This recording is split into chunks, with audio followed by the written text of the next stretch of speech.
Playoff UCL, Fenerbahce comeback Feyenoord. Madrid menangi laga pramusim versus WSG Tirol. Alvaro Morata resmi gabung Como. Jack Grealish resmi gabung Everton.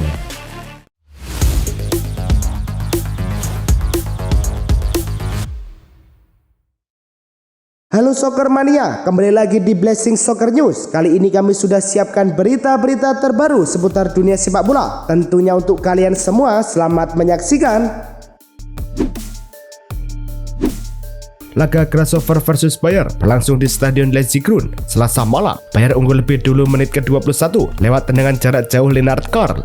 5 menit berselang, umpan Karl berhasil dikonversi menjadi gol oleh Jonah Kusiasare, membuat skor menjadi 2-0. Di menit ke-51, Grasshopper memperkecil kedudukan menjadi 1-2 melalui Loris Giandomenico. Berkat kemenangan ini, Bayern menutup pramusim dengan rekor sempurna dan siap menghadapi VfB Stuttgart di Piala Super Franz Beckenbauer. Laga Madrid versus Tirol berlangsung di Stadion Tivoli New, Innsbruck. Di menit ke-10, Madrid unggul lewat tundukan Eder Militao memanfaatkan umpan silang Brahim Diaz. 3 menit berselang, Kylian Mbappe menggandakan skor menjadi 2-0 setelah melepaskan tembakan ke pojok kiri atas. Memasuki menit ke-59, Mbappe kembali mencatatkan namanya di papan skor usai menuntaskan asis Aurelien Tchouaméni. Rodrigo yang masuk di babak kedua menutup pesta gol Madrid di menit ke-81. Umpan Mbappe diselesaikan dengan tembakan keras. Berkat kemenangan ini, Madrid menutup uji coba pramusimnya dengan hasil positif. Laga Monza versus Inter berlangsung di U-Power Stadium. Menit ke-32, Monza unggul lebih dulu lewat Giuria yang menuntaskan umpan Caprari. Inter menyamakan kedudukan di masa injury time babak pertama ketika umpan silang Di Marco justru dibelokkan Pirandelli ke gawang sendiri. Memasuki babak kedua, Inter membalikkan skor menjadi 1-2 di menit ke-52 lewat aksi Pio Esposito dengan backheel cantik. Menjelang laga usai, tepatnya menit ke-89, AC mencetak gol penyama kedudukan untuk Monza dengan sepakan mendatar. Skor 2-2 bertahan hingga akhir waktu normal dan laga dilanjutkan ke adu penalti. Inter menang setelah kiper Martinez mengagalkan tembakan Sardo. Laga Fenerbahce versus Feyenoord di Turki berjalan sengit. Feyenoord sebagai tim tamu malah unggul lebih dulu di menit ke-42 lewat sundulan Tsuyoshi Watanabe. 3 menit berselang, Fener menyamakan kedudukan melalui sundulan RC Brown. Menjelang turun minum, John Duran membawa Fener unggul 2-1 setelah memanfaatkan asis Youssef En-Nesyri. Memasuki babak kedua, Fred melepaskan tembakan jarak jauh indah di menit ke-51 yang membuat agregat berbalik untuk Fener. Menit ke-81, En-Nesyri mencetak gol keempat tuan rumah memanfaatkan umpan Brown. Watanabe kembali mencetak gol untuk Feyenoord di menit ke-89 lewat tendangan voli dari luar kotak penalti. Namun Anderson Talisca menutup pesta gol Fenerbahce di menit ke-90+1. Hasil ini membuat Fenerbahce menang agregat 6-4 dan melaju ke babak playoff menghadapi Benfica. Laga leg kedua kualifikasi ketiga Liga Champions di Parken Stadium jadi pesta gol tuan rumah. FC Copenhagen membuat keunggulan di menit ke-35 lewat sundulan Rodrigo Huskas. 2 menit sebelum jeda, Robert Silva menggandakan skor lewat tembakan ke sudut kanan bawah. 6 menit babak kedua berjalan, Mohamed Elyounoussi menuntaskan umpan 1-2 untuk membawa Copenhagen unggul 3-0. Malmö semakin terpuruk di menit ke-64 saat sepakan Magnus Matsson membentur pemain lawan dan melambung melewati Olsen. Robert Silva mencetak gol keduanya di menit ke-76 lewat umpan silang Andreas Cornelius untuk melengkapi skor 5-0. Copenhagen melaju ke babak playoff Liga Champions melawan FC Basel. Laga leg kedua kualifikasi Liga Champions antara Victoria Pleasant dan Rangers digelar di Dusan Arena. Pleasant tampil menekan sejak awal dan unggul di menit ke-40 lewat Raviu Durosinmi. Rangers membalas di menit ke-63 dan Nilo S memberi assist untuk Lial Cameron yang sukses menyamakan skor jadi 1-1. Pleasant kembali memimpin di menit ke-84 lewat tandukan Svetozar Markovic setelah menerima umpan silang Christoph Kabungo. Meski kalah 2-1, Rangers melaju di babak playoff Liga Champions dengan agregat 4-2.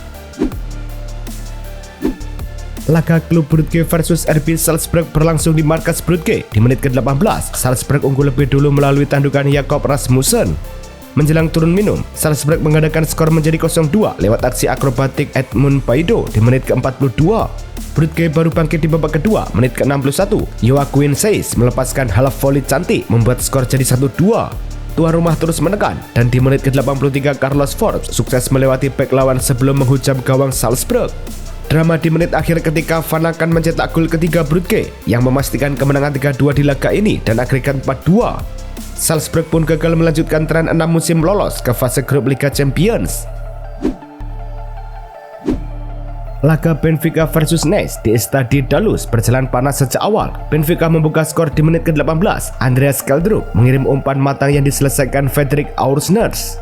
6 menit berselang, giliran Skjelderup yang mencatatkan namanya di papan skor, yang melepaskan tembakan rendah yang tak mampu dibendung Yehvan Diouf. Berkat kemenangan ini, Benfica melaju ke babak play-off Liga Champions dengan agregat 4-0, sementara Nice harus puas turun ke Liga Eropa. PSV Eindhoven resmi mengumumkan perekrutan Dennis Mann dari Parma dengan biaya transfer sekitar 8,5 juta euro. Pemain sayap asal Rumania berusia 26 tahun ini menandatangani kontrak 4 tahun hingga 2029. Sebelumnya, Mann telah menjalani tes medis di Eindhoven dan diperkenalkan kepada publik dalam sesi latihan terbuka di Philips Stadion. Selama musim 2024-2025, ia tampil dalam 33 pertandingan Serie A, mencetak 4 gol dan memberikan 4 assist. Kedatangan Mann diharapkan dapat memperkuat lini serang PSV dalam kompetisi Eredivisie dan Liga Champions. Gianluigi Donnarumma resmi mengonfirmasi kepergian dari Paris Saint-Germain setelah secara mengejutkan dikeluarkan dari skuad untuk Supercopa Eropa oleh pelatih Luis Enrique.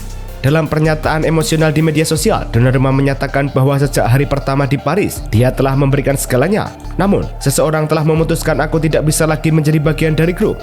Dia berharap sempat mengucapkan selamat tinggal kepada para penggemar di Parc des Princes dan menyampaikan terima kasih kepada rekan setim serta supporter yang membuatnya merasa di rumah. Menurut laporan El Quipe, Gianluigi Donnarumma telah mencapai kesepakatan pribadi dengan Manchester City dan tinggal menunggu kesepakatan antar klub. Kiper berusia 26 tahun ini dikabarkan sudah berbicara langsung dengan pelatih Pep Guardiola dan manajemen City terkait kontrak baru. Ketiadaan Donnarumma di skuad PSG saat UEFA Super Cup di Italia mengejutkan banyak pihak. Situasi kontraknya yang belum diperpanjang menambah tanda tanya soal masa depan Donnarumma yang selama ini dianggap sebagai salah satu penjaga gawang terbaik dunia. Paris Saint-Germain resmi mengumumkan perekrutan bek tengah Ukraina Ilya Zabarny dari AFC Bournemouth dengan kontrak 5 musim, menjadikannya pemain Ukraina pertama dalam sejarah klub. Klub Prancis tersebut dikabarkan menyepakati nilai transfer sekitar 63 juta euro, termasuk bonus potensial. Di Bournemouth, Zabarny tampil impresif dan berperan penting dalam pencapaian klub musim lalu. Tahun lalu, Zabarny membela Bournemouth dengan tampil reguler 36 laga musim lalu, sukses membawa klub menorehkan selisih gol positif dan finish ke-9 di Premier League. Cagliari secara resmi merekrut Sebastiano Esposito dari Inter Milan dengan kontrak berdurasi 5 tahun hingga Juni 2030. Setelah melalui kesepakatan berupa peminjaman yang berbuah menjadi kewajiban pembelian, klub Korsika membayar sekitar 4 juta euro dan turut menyertakan klausul 40% dari hasil penjualan selanjutnya. Penyerang berusia 23 tahun itu tampil impresif selama masa peminjaman di Empoli musim 2024-2025, mengemas 8 gol dalam 33 laga Serie A sehingga menjadi incaran sejumlah klub sebelum akhirnya memilih Cagliari untuk mendapatkan menit bermain reguler. Udinese telah menyelesaikan transfer gelandang muda Skotlandia Lennon Miller dari Motherwell dalam kesepakatan 5 tahun yang mencatat rekor klub sebagai transaksi termahal yang pernah dilakukan Fairport. Nilai transfer mencapai sekitar 4,7 juta pound sterling, termasuk add-on dan seal-on clause, melampaui rekor sebelumnya saat David Turnbull hijrah ke Celtic. Miller yang mencatat 76 penampilan sekaligus mengenangkan ban kapten Motherwell juga telah tampil untuk tim nasional Skotlandia. Udinese menyambutnya sebagai salah satu talenta muda Eropa paling menjanjikan. AC Milan secara resmi mengumumkan bahwa Warren Bondo bakal bergabung dengan klub promosi Serie A US Cremonese melalui peminjaman hingga 30 Juni 2026 tanpa opsi pembelian, menandakan Rossoneri masih ingin mengawasi masa depan gelandang Prancis itu. Gelandang berusia 21 tahun ini sebelumnya diboyong dari Monza pada Februari 2025, namun hanya mencatat 5 penampilan di seluruh kompetisi. Langkah ini diyakini memberi Bondo kesepakatan lebih besar, meraih waktu bermain reguler sekaligus memperkuat sektor tengah Cremonese. Alvaro Morata resmi bergabung dengan klub Italia Como yang kini dilatih oleh mantan rekannya di Chelsea, Cesc Fabregas. Transfer ini melibatkan 3 tahap, di mana AC Milan membayar Galatasaray 5 juta euro untuk mengakhiri masa peminjaman Morata lebih awal, lalu meminjamkan sang striker ke Como dengan biaya 1 juta euro, dan akhirnya Como mengaktifkan opsi pembelian senilai 9 juta euro. Kontrak berlaku hingga Juni 2029. Namun, ia meninggalkan klub setelah ada perselisihan kontrak dan rela mengikhlaskan sebagian gajinya. AC Milan dilaporkan telah memberi tenggat waktu 1 minggu bagi Rasmus Højlund untuk menyetujui transfernya ke San Siro.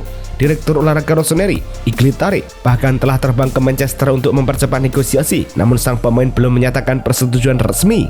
Milan telah mempertimbangkan opsi alternatif seperti Dusan Vlahovic atau Goncalo Ramos jika kesepakatan tidak tercapai dalam waktu yang ditentukan. Sementara itu, Højlund masih bertekad bertahan di Manchester United dan berjuang merebut tempatnya kembali. Axel Witsel, gelandang berusia 36 tahun asal Belgia, resmi bergabung dengan Girona FC setelah kontraknya berakhir di Atletico Madrid. Pemain berpengalaman ini menandatangani kontrak 1 tahun dengan opsi perpanjangan berdasarkan performa dan akan mengenakan nomor punggung 20. Keputusan Witsel untuk bergabung dengan Girona juga dipengaruhi oleh keinginan untuk bereuni dengan Thomas Lemar. Mantan rekan setimnya di Atletico Madrid, pelatih Michael Sanchez, berharap pengalaman Witsel dapat memperkuat lini tengah tim dalam menghadapi kompetisi La Liga musim depan. Cesar Azpilicueta kini hampir kembali ke klub asalnya setelah 15 tahun. Dilaporkan oleh AS, Osasuna membutuhkan bek berpengalaman untuk memperkuat lini belakang pasca cedera pemain utama. Azpilicueta yang kini berusia 35 tahun menjadi kandidat utama untuk posisi tersebut. Azpilicueta diperkirakan akan kembali dengan lancar karena ikatan emosional lebih diutamakan daripada aspek finansial.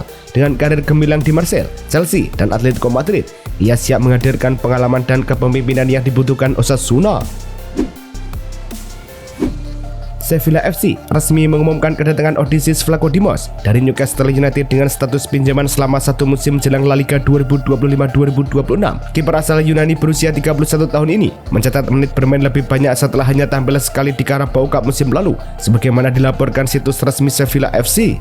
Vlachodimos sebelumnya menolak tawaran dari klub Meksiko, Pumas, dan memilih Spanyol untuk mengasah kemampuan. Di Sevilla, ia akan bersaing ketat dengan Orjan Nailan sebagai penjaga gawang utama. FC Barcelona dijadwalkan menggelar rapat dewan luar biasa pada Rabu mendatang untuk membahas tantangan kepatuhan Financial Fair Play (FFP), di mana klub dilaporkan diminta menyerahkan jaminan sebesar 7 juta euro menurut klaim RIC1. Meskipun Barcelona telah membuat langkah besar untuk mematuhi aturan pengeluaran 1:1 La Liga, masih terdapat kendala yang signifikan. Beberapa pemain baru termasuk Rashford, Joan Garcia, Ronny Barci, dan Szczesny belum terdaftar untuk musim mendatang karena aturan FFP. Penundaan ini disebabkan oleh kombinasi kekurangan dana seperti pendapatan VIP Camp Nou yang tertunda dan kelebihan anggaran di divisi lain. Tottenham Hotspur resmi mengeluarkan gelandang tengah mereka, Yves Bissouma, dari skuad untuk laga UEFA Super Cup melawan Paris Saint-Germain. Pelatih Thomas Frank menegaskan keputusan ini di Sky Sports sebagai bentuk disiplin karena Bissouma kerap terlambat. Ada standar dan konsekuensi, kali ini konsekuensinya nyata. Pertandingan krusial tersebut akan berlangsung pada 14 Agustus 2025 di Udine, Italia. Bissouma sebelumnya tampil sebanyak 34 kali di Premier League musim lalu dengan 3 gol, namun kini harus absen dari duel besar ini. Newcastle United telah mengamankan tanda tangan bek internasional Jerman Malik Thiaw dari AC Milan dengan biaya sekitar 40 juta euro seperti dilaporkan dari situs resmi klub Newcastle. Pemain berusia 24 tahun ini menjadi rekrutan ketiga The Magpies di musim panas ini untuk memperkuat lini belakang mereka menjelang musim baru. Thiaw yang mencatatkan 85 penampilan bersama AC Milan di level internasional, dia sudah mengantongi 3 caps bersama timnas Jerman. Musim ini, Thiaw akan mengenakan jersey nomor 12 di Newcastle. Sunderland resmi mengumumkan perekrutan bek tengah asal Paraguay, Omar Alderete, dari Getafe dengan nilai transfer 11,6 juta euro, termasuk 1 juta euro dalam bentuk variabel. Pemain berusia 28 tahun ini menandatangani kontrak 4 tahun dan akan mengenakan nomor punggung 15 di skuad asuhan manajer Regis Lebris. Alderete sebelumnya tampil impresif di La Liga, termasuk dalam tim terbaik La Liga 2024-2025 versi Wuskuret bersama pemain-pemain top seperti Kylian Mbappe dan Jude Bellingham. Liverpool dilaporkan telah mencapai kesepakatan syarat pribadi dengan bek Crystal Palace, Mark Gui. Menurut laporan Fabrizio Romano, pembicaraan antara kedua klub kini tengah berlangsung dengan nilai transfer diperkirakan sekitar 30-35 juta pound sterling. Gui, yang kontraknya akan berakhir musim depan, menjadi prioritas utama Liverpool untuk memperkuat lini pertahanan menjelang musim baru. Selain Gui, Liverpool juga tengah memantau perkembangan Giovanni Leoni, bek muda berusia 18 tahun dari Parma, sebagai opsi tambahan. Kedua pemain tersebut diharapkan dapat segera bergabung dengan skuad asuhan Arne Slot. Everton resmi mengamankan jasa Jack Grealish untuk musim 2025-2026 melalui skema peminjaman. termasuk opsi pembelian senilai sekitar 50 juta pound sterling. Everton juga menyetujui untuk membayar sekitar 75% dari gaji mingguan sebesar 300.000 pound sterling menurut The Athletic. Gelandang Inggris ini akan mengenakan nomor punggung 18 di Everton. Grealish membawa segudang prestasi bersama City, termasuk 3 gelar Premier League serta trofi bergengsi seperti Liga Champions. Kedatangan Grealish menjadi transfer ke-6 Everton musim panas ini. Galatasaray semakin dekat mengamankan tanda tangan kiper Manchester City, Ederson, yang berusia 31 tahun. Menurut laporan Nicholas Kira, kedua pihak sudah sepakat soal kontrak berdurasi hingga Juni 2028 dengan gaji sekitar 7 juta euro per tahun plus bonus. Klub raksasa Turki ini menargetkan Ederson sebagai penguat utama di lini penjaga gawang setelah mereka keluar sebagai juara Super League 2024-2025. Ederson yang kontraknya di City berlaku hingga 2026 tampil dalam 33 pertandingan Premier League musim lalu. Kesepakatan ini berpotensi rampung sebelum tanggal 30 Agustus 2025. Itulah tadi kumpulan berita-berita terbaru dari kami. Simak terus berita-berita terbaru lainnya dan jangan lupa like, komen, dan juga subscribe.